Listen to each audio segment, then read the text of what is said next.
ओम नमः शिवाय। मेरे शिव चैनल पर आप सबका स्वागत है। सबसे पहले तो आप सभी शिव भक्तों के चरणों में मेरा प्रणाम।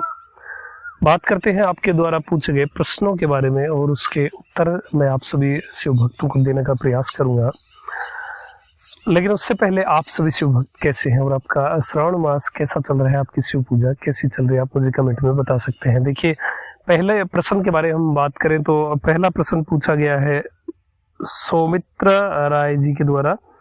मेरे ग्रह की ठीक उत्तर दिशा में एक बिल्व के वृक्ष है, इसका क्या महत्व कोई बता सकता है? क्या शुभ और अशुभ है?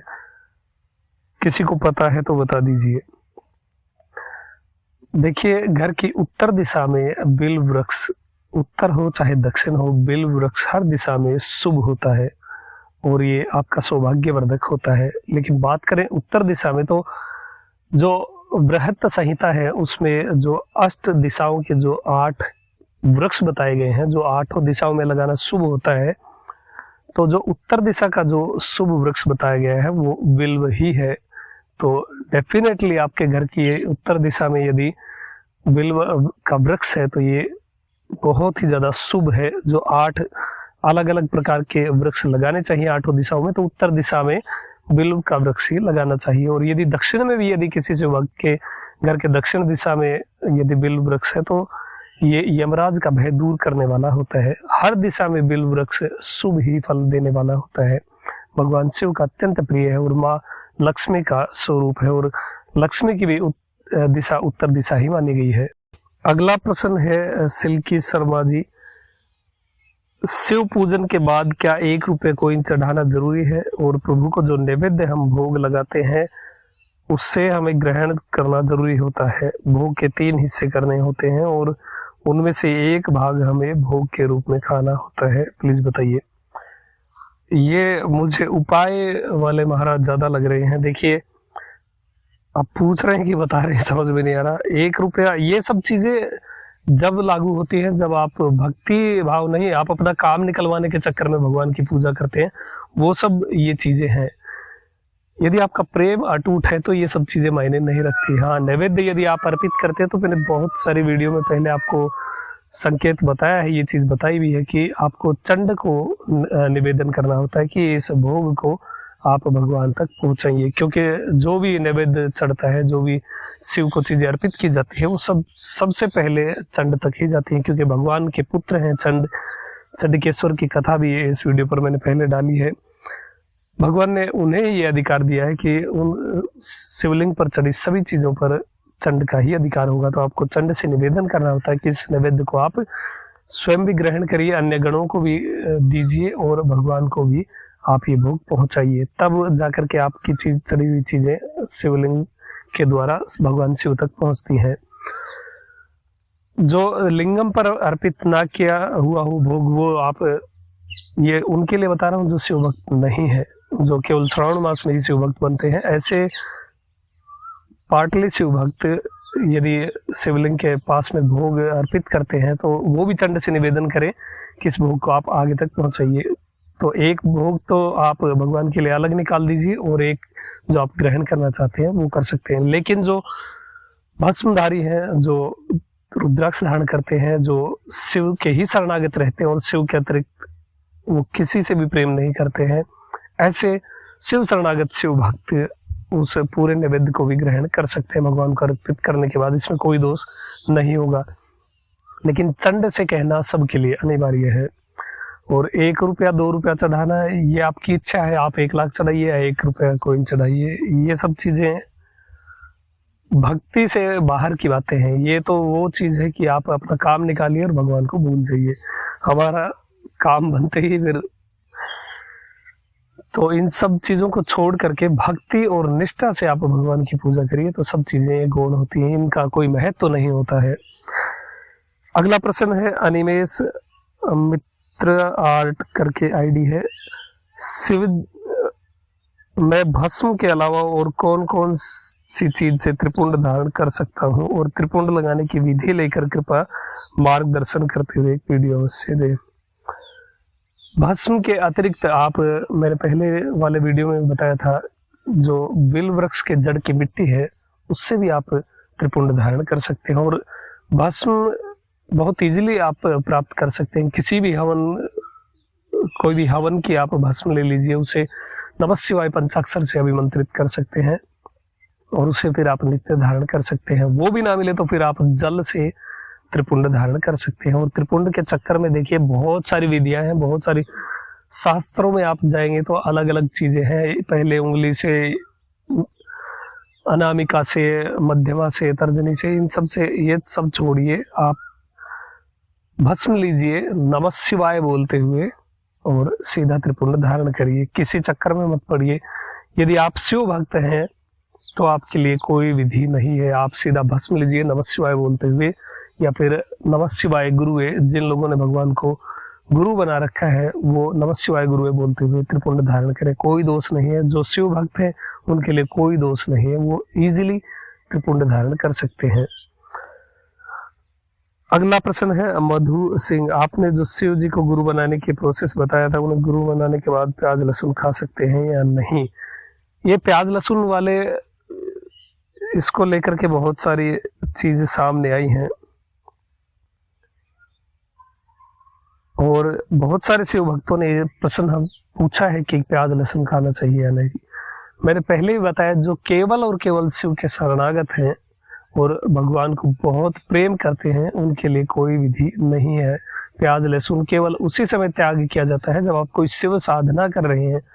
मान लीजिए आपने टारगेट किया है कि मैं 21 दिन में ये स्तोत्र करूंगा, या फिर 21 दिन तक, 41 दिन, 51 दिन, 108 दिन, जितना भी आप टारगेट लेकर के चल रहे हैं, आप एक शिव साधना पथ पर चल रहे हैं कि मुझे ये इतना ये करना है, तब आपको प्याज लहसुन छोड़ना चाहिए। क्योंकि प्याज और लहसुन से काम, क्रोध, आलस्य की वृद्धि होती है, केवल इसीलिए इसको छोड़ा जाता है। बाकी प्याज लहसुन औषधीय भी होता है और गर्मियों के मौसम में तो जो गर्म क्षेत्रों में शिव भक्त रहते हैं उनको अवश्य खाना चाहिए। दूसरी बात, यदि आप सक्षम हैं आजीवन इसको त्यागने के लिए तो फिर आप त्याग भी सकते हैं। आपके ऊपर डिपेंड करता है। इसमें इसको लेकर के कोई डाउट नहीं रखना चाहिए कि हम खाएंगे तो हमारा भगवान के लिए प्रेम कम हो जाएगा या भगवान हमसे प्रेम कम करेंगे, ऐसा कुछ नहीं है। ये आपकी स्वेच्छा के ऊपर डिपेंड करता है। आप छोड़ना चाहें तो छोड़ सकते हैं और खाना चाहें तो खा सकते हैं। इन प्याज लहसुन को नीचे रख करके आपका प्रेम ऊपर रखिए, बाकी सब सही होता है। अगला प्रश्न है स्टडी फॉर फ्यूचर करके आईडी है। नमः शिवाय गुरुजी, हम सब शिव जी का स्मरण कैसे करें या उनका ध्यान किस प्रकार किया जाता है, कृपया हमें बताइए। देखिए, श्रावण मास के बारे में तो प्रदोष मूर्ति का ध्यान आपको करना चाहिए। नंदी के ऊपर शिव पार्वती बैठे हैं, ऐसे स्वरूप का श्रावण मास में ध्यान करना चाहिए। किंतु श्रावण मास में भी आप केवल शिवलिंग का ध्यान कर सकते हैं। किसी भी शिव भक्त को केवल और केवल सारे विग्रह को छोड़ करके केवल और केवल शिवलिंग का ध्यान करना चाहिए। शिवलिंग जो आप एक नॉर्मल शिवलिंग समझते हो, केवल शिवलिंग शिव का प्रतीक समझते हो, वो ठीक है। किंतु शिवलिंग एक ऐसी चीज है, एक ऐसा ट्रांसफार्मर मान लीजिए आप, एक ऐसी डिवाइस मान लीजिए जो आपकी एनर्जी के अकॉर्डिंग काम करता है। देखिए, वो निराकार परमेश्वर को साकार स्वरूप में प्रकट होने का एक माध्यम है लिंगम। और जितने भी भगवान के प्राकट्य हुए वो लिंगम के थ्रू ही हुए, चाहे वो रामेश्वरम में राम जी को दर्शन देना हुआ या फिर जहां कहीं भी भगवान ने कोई लीला करी तो वो शिवलिंग के माध्यम से ही प्रकट हुए। क्योंकि जो भक्त उस लिंगम की आराधना करता है तो भगवान उस भक्त की एनर्जी के अकॉर्डिंग ही वो स्वरूप धारण करते हैं, ताकि वो उस एनर्जी को बेयर कर सके, वो उसको सहन कर सके। क्योंकि वो तो असीम शक्ति आपके सामने प्रकट होती है, किंतु आपकी क्षमता के अकॉर्डिंग ही प्रकट होती है। आप में कितना सामर्थ्य है, वो कितना तेज आप अपनी आंखों से देख सकते हैं। जब भगवान का अनुग्रह होता है तो वो लिंगम के थ्रू ही होता है। तो डायरेक्ट यदि आप निराकार परमेश्वर का जो वर्णन आता है हमारे ग्रंथों में, उनका ध्यान आप करते हो तो एक सीधा सीधा तरीका शिवलिंग ही है। इसलिए किसी भी शिव भक्त को केवल शिवलिंग का ही ध्यान करना चाहिए। और जब आप शिवलिंग का ध्यान करेंगे, धीरे धीरे देखना आपको ऐसे शिवलिंग दिखेंगे जो आपने कभी सपने में भी नहीं देखे होंगे। वो ध्यान में अपने आप आपके आने लग जाएंगे। अनेकों अनेक लोकों के लिंगम जो स्थापित है वो सब भी आपके माइंड में अवश्य आएंगे। अगला प्रश्न है SVW क्रिएटर करके आईडी है। गुरुजी दक्षिणार्थी महादेव और बाबा महाकाल एक ही है क्या? शायद आप दक्षिणामूर्ति कहना चाह रहे हैं। दक्षिणामूर्ति महादेव और महाकाल एक ही है क्या? अगर उस हिसाब से देखा जाए तो साउथ फेसिंग दक्षिणामूर्ति भगवान की रहती है गुरु स्वरूप की, और जो महाकाल स्वरूप है उनकी भी फेसिंग साउथ की तरफ ही है। किंतु डिफरेंस ये है कि जो महाकाल स्वरूप है वो प्रचंड है, संहारक है, जो केवल आपके अवगुणों का संहार करता है, आपकी जितनी भी अविद्या है उसका संहार करता है। और जो दक्षिणामूर्ति स्वरूप है वो भी आपकी अविद्या और अज्ञान का नाश करता है। किंतु डिफरेंस केवल एक ही है कि दक्षिणामूर्ति रूप थोड़ा सौम्य है, वो आपको उस पर ब्रह्म ज्ञान की ओर लेकर जाने वाला है। दक्षिणामूर्ति की उपासना जब आप करते हैं तो बिना कुछ बोले ही ना भगवान आपसे कुछ कहेंगे, ना आप उनको कुछ कह पाएंगे, चाहकर भी कुछ नहीं कह पाएंगे, और आपके सारे संशय जितनी भी अविद्या है, अज्ञान है, उसका नाश हो जाएगा और आपको ऐसे आनंद की अनुभूति होगी। जो दक्षिणामूर्ति जो स्वरूप है वो जितने भी ऋषि हैं उनको ज्ञान देने वाला है। भागवत के जिनको भागवत के लिए जाना जाता है, सुखदेव जी महाराज, वो भी लिंगम पूजन करते हैं और दक्षिणामूर्ति के चरणों में आकर बैठते हैं, वहां से ज्ञान प्राप्त करके फिर वो आगे भागवत की कथा करते हैं। तो जितनी भी प्रकार की विद्याएं हैं, जितने भी प्रकार का ज्ञान इस ब्रह्मांड में प्रचार प्रसार ऋषियों के द्वारा किया जाता है, वो सारा दक्षिणामूर्ति की आज्ञा से, उनसे सीखने के बाद ही इस ब्रह्मांड में प्रचारित किया जाता है। वो एक मेन सोर्स है ब्रह्म ज्ञान का, जो असली तत्व ज्ञान है वो दक्षिणामूर्ति ही है।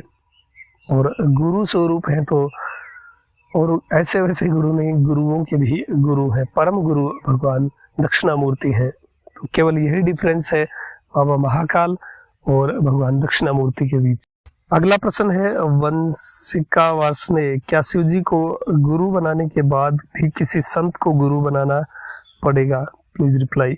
ये आपके ऊपर डिपेंड करता है। देखिए, अभी दक्षिणामूर्ति सीरीज की आप प्रतीक्षा करिए, बहुत सारी चीजें ऐसी हैं जो, मान लीजिए आप डायरेक्ट दक्षिणामूर्ति से मंत्र प्राप्त भी कर सकते हैं, वो चीज भी मैं आगे बताऊंगा क्या प्रोसेस होती है, किस प्रकार से आप कोई भी मंत्र आप दक्षिणामूर्ति भगवान के सानिध्य में प्राप्त कर सकते हो, वो गुरु द्वारा प्राप्त ही माना जाएगा। किंतु उसके बाद भी यदि आपके हृदय में कोई ऐसी आवाज उठती है, ऐसा शब्द होता है कि हाँ ये मेरे गुरु हो सकते हैं और ये शिव ज्ञानी हैं, तो फिर आप उनको भी गुरु बना सकते हैं। ये आपके ऊपर डिपेंड करता है। किंतु जो पूर्ण रूप से दक्षिणामूर्ति के शरणागत होते हैं तो फिर कहीं भी कोई आवश्यकता बचती ही नहीं है, वो डायरेक्ट एक पाथ हो जाता है, एक हाईवे से आप जा करके गुजरते हैं, आपको सिटी के अंदर घुसने की आवश्यकता नहीं रहेगी। लेकिन वो आपके निष्ठा श्रद्धा भाव पर डिपेंड करेगा। उसके बाद भी यदि आप गुरु परंपरा को फॉलो करना चाहते हैं, बहुत अच्छी बात है, आपको करना चाहिए। यदि आपको लगता है कि योग्य गुरु हो सकते हैं तो फिर आप उन्हें फॉलो अवश्य करिए। बहुत सारे सेवाचार्य हैं जो शिव धर्म का प्रचार प्रसार करते हैं, उन सब के सानिध्य में आप जा सकते हैं। अगला प्रश्न है दीप सिंह जी का। वीर जी नमः शिवाय, क्या भोलेनाथ का कोई और भी उपाय है? हमारा कोर्ट केस चल रहा है, जिससे कोर्ट केस खत्म हो जाए। इसके लिए आप शिव पार्वती हृदय स्तोत्र का पाठ कर सकते हैं। 21 दिन, कम से कम 21 दिन आपको प्याज लहसुन का त्याग करके, और भगवान को स्टार्टिंग में ही बोल दीजिए, पहले दिन ही, मान लीजिए अभी सोमवार आ रहा है या फिर कोई भी एक, या गुरुवार को आप इस स्तोत्र का पाठ प्रारंभ कर सकते हैं। बृहस्पतिवार से आप भगवान को बोलिए कि मैं इस कार्य के लिए आपका ये स्तोत्र का पाठ सुबह और शाम दोनों समय कर रहा हूँ, आप मुझे मेरी मनोकामना को पूर्ण करें। फिर जो भी आपका कोर्ट केस है वो चीज आप भगवान को बोल दीजिए और फिर शिव पार्वती हृदय स्तोत्र का पाठ करिए। उसका वीडियो मैंने पहले डाला हुआ है, तो आपको यहाँ आई बटन पर और या फिर डिस्क्रिप्शन में लिंक मिल जाएगा, वहां जा करके आप उसे डाउनलोड करिए, प्रिंट निकाल लीजिए उस स्तोत्र का, और शिव पार्वती हृदय स्तोत्र का पाठ सुबह और शाम करिए।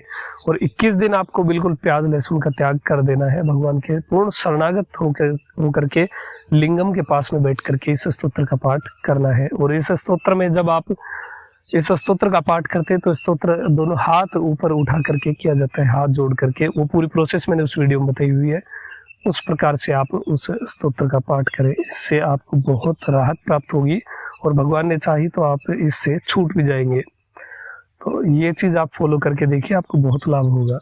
अगला प्रश्न है हितेश यादव जी का, हस्बैंड वाइफ रिलेशन के टाइम रुद्राक्ष उतारना चाहिए या नहीं, या फिर किन परिस्थितियों में रुद्राक्ष को उतारा जाना चाहिए, प्लीज बताइए।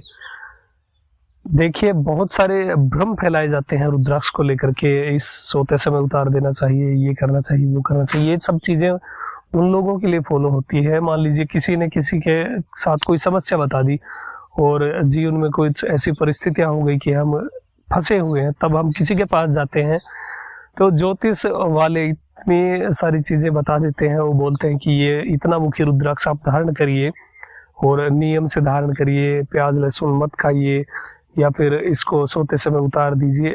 जब आपकी मनोकामना को लेकर के आप ये सब चीजें करते हैं तो आपको सोते समय रुद्राक्ष को उतार देना चाहिए। लेकिन वहीं आप शिव भक्त हैं, आप शिव के ही शरणागत रहते हैं, शिव ही आपके सर्वस्व है, अतिशय प्रेम आपका और आपके शिव का है, दोनों एक दूसरे से बहुत प्रेम करते हैं, तो आपको रुद्राक्ष एनी टाइम धारण करना चाहिए। किसी भी परिस्थिति में रुद्राक्ष को उतारना नहीं चाहिए। एक शिव भक्त को तो कभी भी रुद्राक्ष नहीं उतारना चाहिए, वो चाहे कोई भी परिस्थिति हो, चाहे कैसी भी टाइमिंग हो, आपको कभी भी रुद्राक्ष नहीं उतारना चाहिए। और पति पत्नी साथ रहते हैं जब यदि आप रुद्राक्ष धारण करते हैं और संतान की कामना करते हैं तो आपको एक दिव्य संतान की प्राप्ति भी होती है।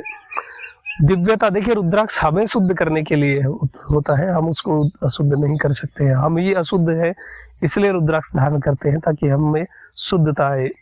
तो एक शिव भक्त होने के नाते मैं तो यही कहूंगा कि आपको कभी भी रुद्राक्ष नहीं उतारना चाहिए, कभी भी मत उतारिए। चाहे आप सो रहे हो, चाहे आप कहीं भी जाए, रुद्राक्ष हमेशा धारण करके रखिए, क्योंकि आप शिव के हैं, शिव आपके हैं। यदि आप शिव भक्त हैं तो फिर आपको बिल्कुल भी रुद्राक्ष नहीं उतारना चाहिए। अगला प्रश्न है प्रतिमा वर्मा, क्या इस शिव मुद्रा को अपने घर के पूजा घर के शिवलिंग के सामने भी कर सकते हैं? बिल्कुल, आप शिवलिंग मुद्रा को अपने घर के अंदर स्थापित लिंगम के सामने भी कर सकते हैं। और घर में यदि लिंगम ना हो तो भगवान शिव के चित्र के सामने भी आप इस शिवलिंग मुद्रा को कर सकते हैं। ये आपके कल्याण के लिए है, आपको इस बहुत सारी उन्नति आध्यात्मिक और आर्थिक रूप से प्राप्त होती है। तो चाहे लिंगम घर पर हो या ना हो, चित्र हो तो भी चलेगा, तो भगवान के सामने आप इस महामुद्रा को अवश्य कर सकते हैं। प्रश्न है, मेरे घर में शिवलिंग बहुत साल से है लेकिन मैंने उसकी प्राण प्रतिष्ठा नहीं की, तो क्या ऐसे ही पूजा करते रहें? क्योंकि मैंने कुछ वीडियोस में देखा है कि शिवलिंग की प्राण प्रतिष्ठा जरूरी होती है। देखिए, लिंगम यदि नर्मदेश्वर है, बाण लिंगम है, तो प्रतिष्ठा की आवश्यकता बिल्कुल भी नहीं है। और यदि लिंगम और किसी धातु का है तो फिर आपको इसे रिप्लेस कर लेना चाहिए बाण लिंगम के साथ या नर्मदेश्वर शिवलिंग के साथ। उसमें प्राण प्रतिष्ठा की आवश्यकता नहीं होती। और बहुत उच्च कोटि का लिंगम होता है, जो टॉप 3 लिंगम होते हैं जिनकी पूजा का फल बहुत अधिक होता है, उनमें से एक बाण लिंग या नर्मदेश्वर जिसे कहते हैं उसका होता है। तो इस श्रावण मास में आप नर्मदेश्वर लिंगम, और यदि नर्मदेश्वर लिंगम है आपके पास ऑलरेडी तो उसकी पूजा आप अवश्य करिए। किसी प्रकार की प्राण प्रतिष्ठा की आवश्यकता नहीं होती है। और आप इजीली जो भी पंचामृत स्नान वगैरह अभिषेक जो करना चाहते हो वो आप अपने तरीके से कर सकते हैं। बस ध्यान रखिए आपके पास बाण लिंग तो अवश्य ही हो, नर्मदेश्वर आप घर में जरूर रखिए। तो ये थी जानकारी आपके प्रश्नों के बारे में। और लगे रहिए शिव पूजा में, बहुत सारे भ्रमों में, बहुत सारी अफवाहों में मत पड़िए। केवल एक चीज आप माइंड में रखिए, आप शिव के हैं और शिव आपके हैं, बीच में कोई तीसरा नहीं है, ना कोई बताने वाला, ना कोई पूछने वाला, कोई नहीं है, केवल आप हैं और आपके शिव हैं। इस भावना से आप लिंगम पूजन करिए, भगवान के शरणागत रहिए, हर क्षण हर पल आपको उनका सानिध्य प्राप्त होगा। शिव पूजा करते रहिए और आनंद के साथ जीवन व्यतीत करिए। यात्रा है शिव तक पहुंचने की। अभी तक के लिए इतना ही। आपका दिन शुभ हो, महादेव कृपा करे। अरुणाचल शिव। ओम नमः शिवाय।